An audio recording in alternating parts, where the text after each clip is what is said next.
और रो रो के यही बोलते कि डायरेक्शन में मेरा नाम लिखो। मैडम करते हैं। अब नेक्स्ट टाइम बिल्कुल आपका नाम नहीं आएगा, डायरेक्शन में सिर्फ मेरा नाम आएगा। ओके, डायरेक्ट मैं करूंगी बस।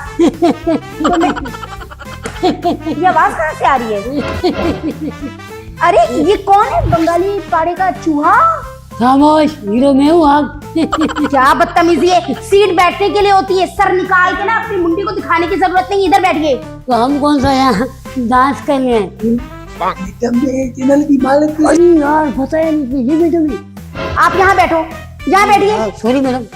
इसको हटाने की क्या जरूरत है, ये घूम के भी आ सकते थे। कैसे कैसे एले मेले गंदे गंदे लोग आ जाते हैं। मैंने बता दो सही, बेइज्जती करो। इधर देखिए मेरी तरफ।